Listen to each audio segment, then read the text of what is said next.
তাকায় দেখো কুরবানির গরুগুলো মালিকের জন্য কেমন পাগল, কেমন মালিকের জন্য পাগল। ও আল্লাহর বান্দা, কুরবানির গরুটা হাটের মধ্যে নিয়ে আসছে মালিক, মালিকের সাথে কেমন সম্পর্ক।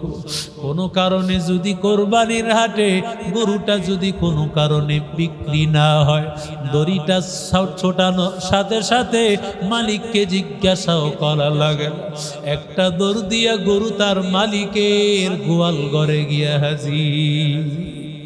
ও আল্লাহর বান্দাদের দল, তাকাইয়া দেখ একটা গরু তার মালিকের সাথে কেমন সম্পর্ক, একটা ছাগল তার মালিকের সাথে মনিবের সাথে কেমন সম্পর্ক। আজ থেকে কয়েক বছর আগে একটা ছাগল মালিক আসছে তার ছাগলটাকে বিক্রি করার জন্য, বিক্রি করে ফেলছে। মালিকের কাছে যখন ছাগলটা দিয়া দিছে, ছাগলটা এবার দুইটা পা সামনে ফালাইয়া, ও তো মানুষের মতো হাসতেও পারে না, কাঁদতেও পারে, ও পা দুইটা সামনের দিকে ফালাইয়া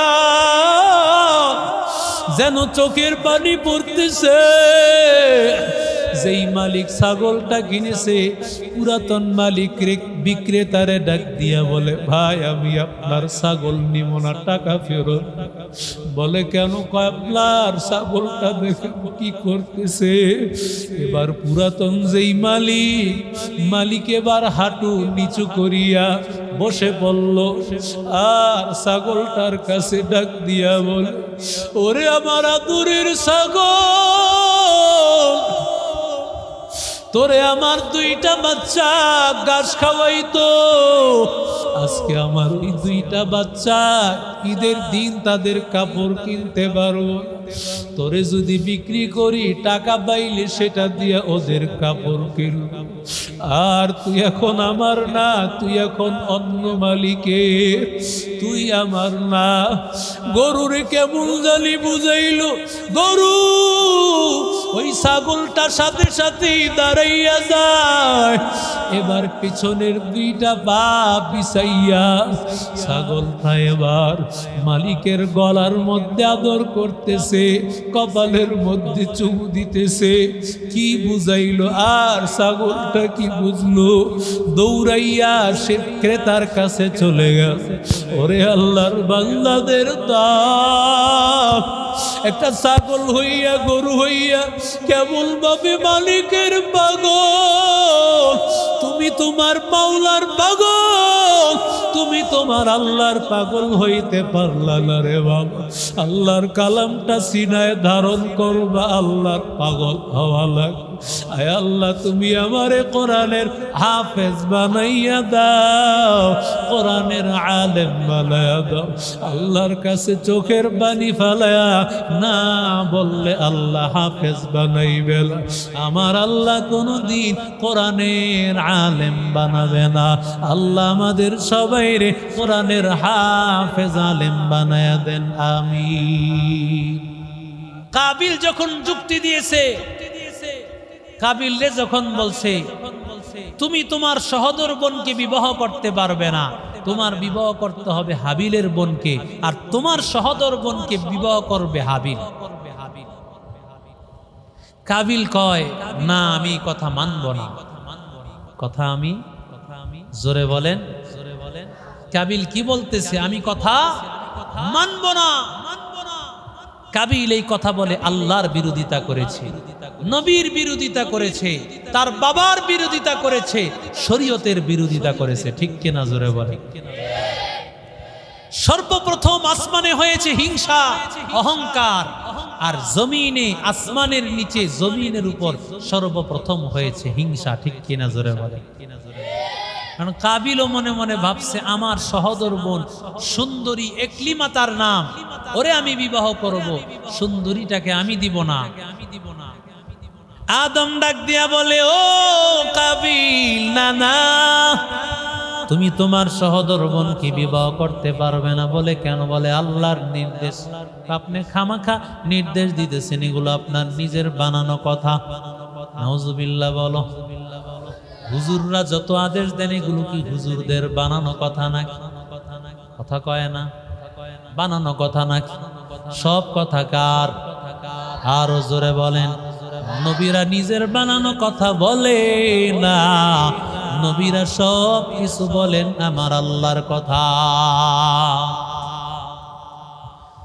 এরে নবীরা আশিক উম্মতের দল যুবক কাবিল ডাক দিয়া বলি, বাবা না না, আমি তোমার আদেশ মানব না।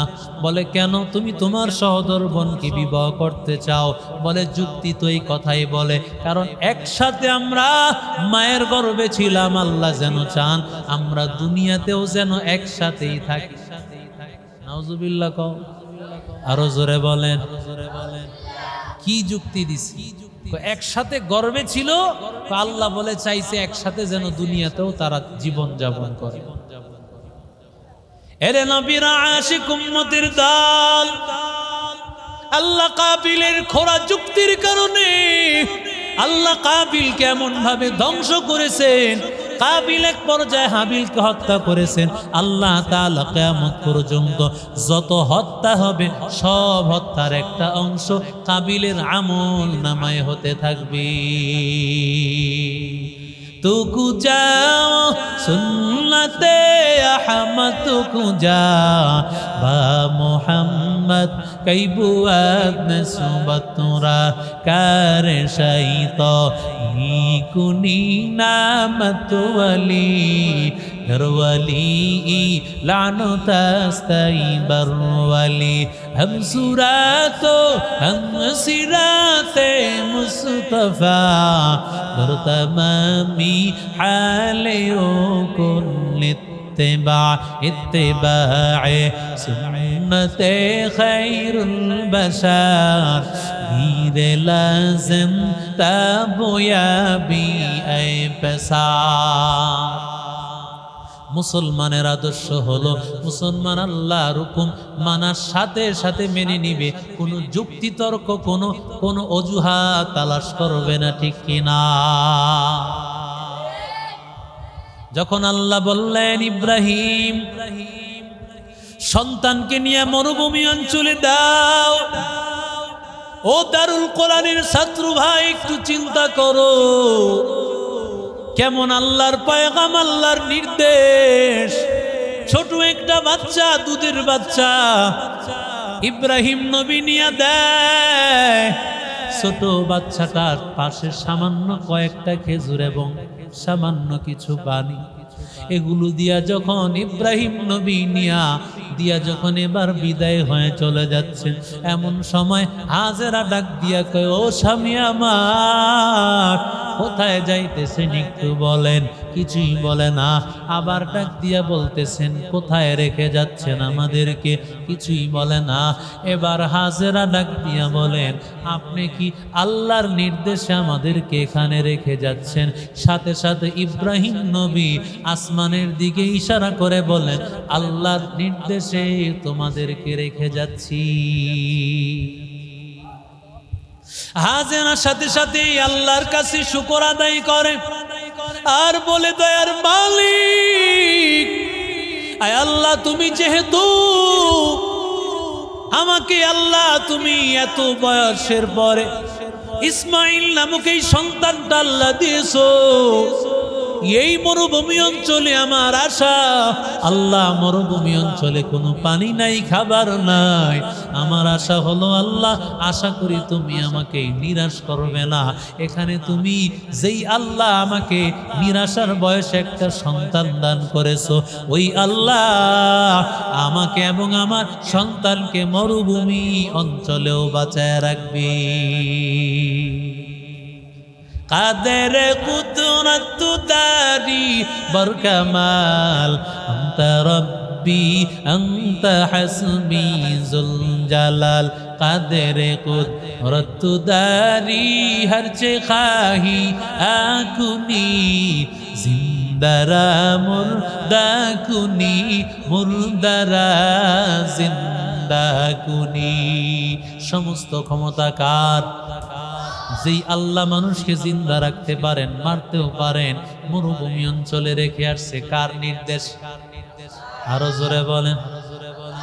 দারুল কোরআন মাদ্রাসা হুজুরের কাছে দিয়ে যায়, হুজুর আমার সন্তানকে একটু দেখবেন, এই সন্তানটারে মাদ্রাসায় দিলাম, সন্তানটা যেন হাফেজ হয়, আলেম হয়, বড় আশা করিয়া মা বাবায় সন্তানটাকে তোমাকে মাদ্রাসায় দিয়া গিয়েছে, যাতে করে তুমি একজন কোরআনের হাফেজ হও, কোরআনের আলেম হইয়া হাসরের ময়দানে মা বাবার কলিজা ঠান্ডা করে দাও, মা বাবার মাথায় যেন আল্লাহ নূরের মুকুট আল্লাহ পরায় দেয়।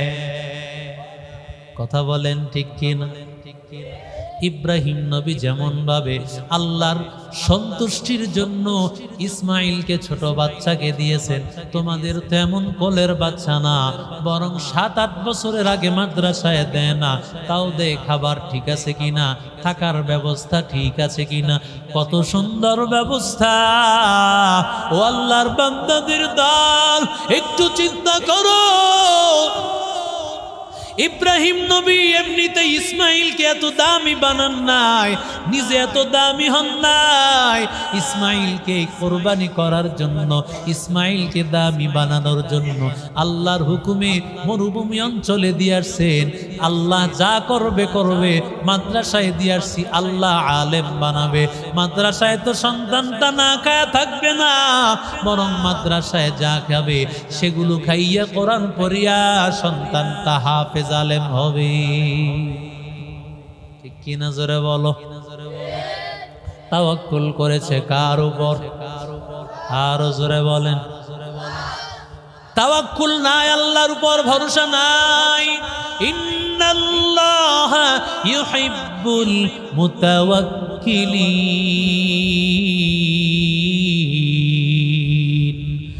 ওয়া আলাল্লাহি ফালইয়াতাওয়াক্কালিল মুতাওয়াক্কিলুন।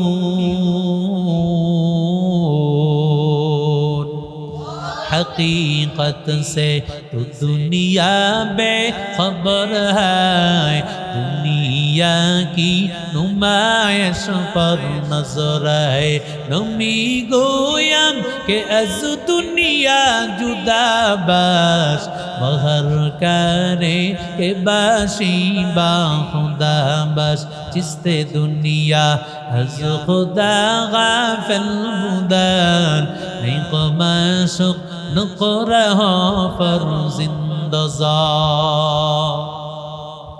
এরে নবীর আশিক উম্মতের দল, আল্লাহর উপর ভরসা নাই, বলে মাদ্রাসায় পড়ে কি লাভ, কয় পয়সা পাইব না, বরং মাদ্রাসা পড়নেওয়ালারা যদিও কষ্ট করিয়া পড়বে, এই ছাদের নিচে চালের নিচে পড়াশোনা করবে, কিন্তু আল্লাহ ওদেরকে এত সম্মান দিবে, পৃথিবীর এমপি মন্ত্রীরাও সে সম্মান পাবে না। কারণ কোরআনওয়ালাদের ভরসা কার উপর? আরো জোরে বলেন। 5-7 টাকা 10,000 টাকা বেতন, কিন্তু কত সুন্দর কাপড়, চলাফেরা কত সুন্দর, মনে হয় যেন এদের মতো সুখী মানুষ পৃথিবীর জমিনে আর একজনও নাই। কেন রে বাবা? একমাত্র কারণ হলো কোরআনওয়ালাদের ভরসা। জোরে বলেন কার উপর? তাকায় দেখো কুরবানির গরুগুলো মালিকের জন্য কেমন পাগল, কেমন মালিকের জন্য পাগল।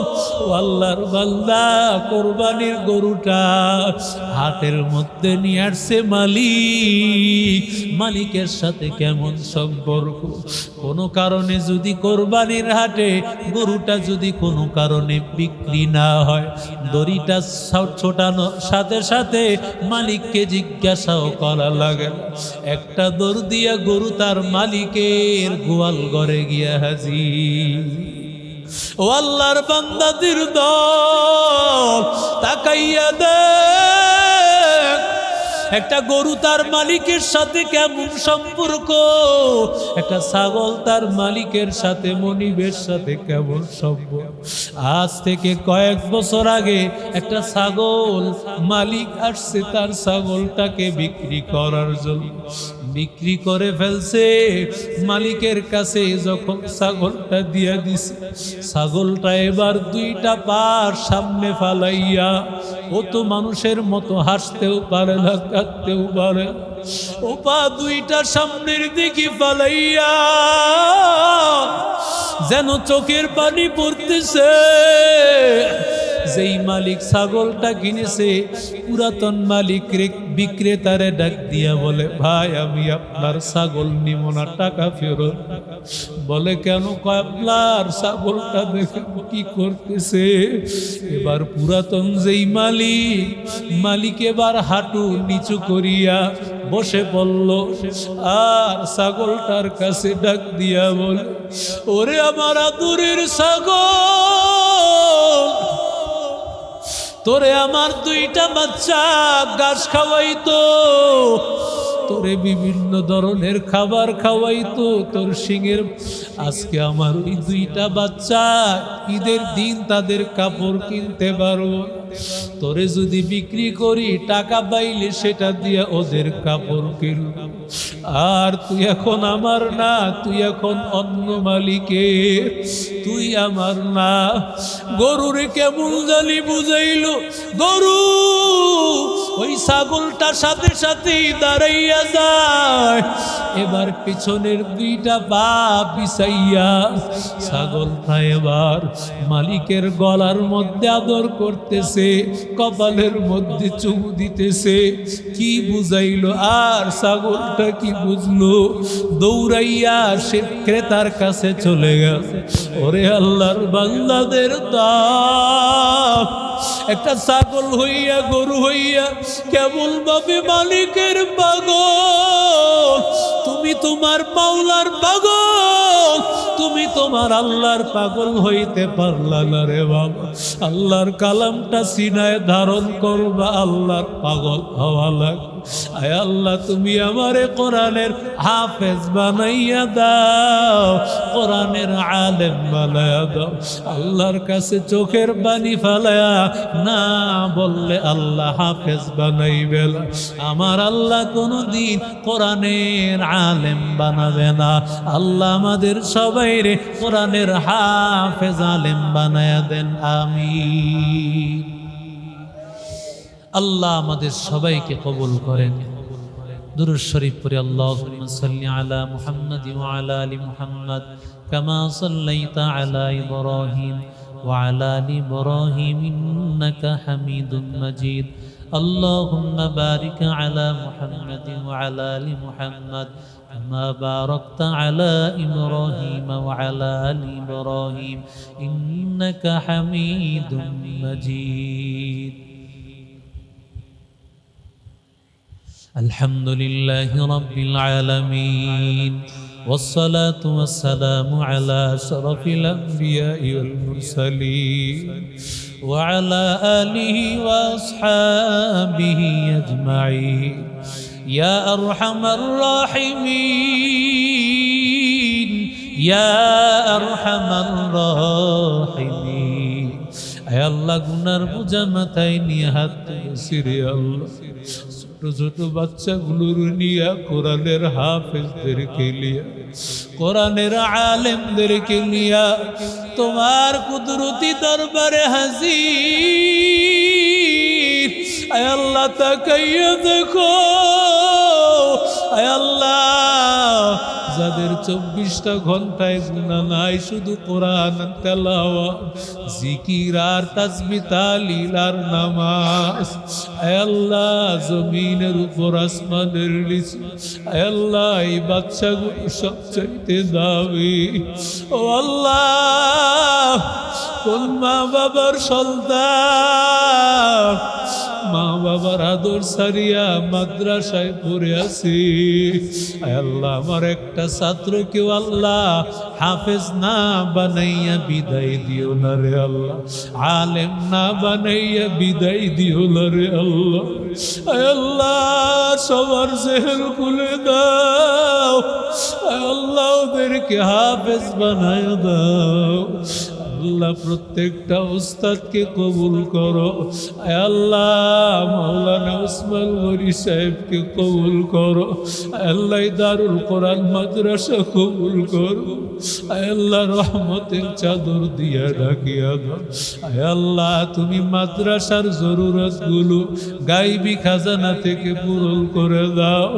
আয় আল্লাহ, সব আসবাব গুলো মাওলা গায়েব থেকে ব্যবস্থা করে দাও। আয় আল্লাহ, ছাত্রদেরকে মাদ্রাসার মহব্বত ঢুকা দাও, মাদ্রাসায় জমে পড়ার তৌফিক দাও। আয় আল্লাহ, ওদেরকে হক্কানি হাফেজ আলেম বানাও। আয় আল্লাহ, মুতামিম সাহেবের পরিবারকে কবুল করো, সন্তানগুলোরে কবুল করো। আয় আল্লাহ, আমাদের সবাইরে মাফ করে দাও। আল্লাহ, আমাদের সবাইরে কবুল করে নাও। ইব্রাহিম নবীর মতো তাওয়াক্কুল দিয়া দাও, ইব্রাহিম নবীর মতো ইসমাইল নবীর মতো এমন কোরবানি পেশ করার তৌফিক দাও। আয় আল্লাহ, আমাদের সবাইকে কবুল করে দাও, সবার জীবনটাকে দামি বানায় দাও। আয় আল্লাহ, মাওলা, জানি না রে আল্লাহ কখন জানি ডাক দাও, যখন ডাক দিবা জবানে জারি করে দিও লা ইলাহা ইল্লাল্লাহু মুহাম্মাদুর রাসূলুল্লাহ।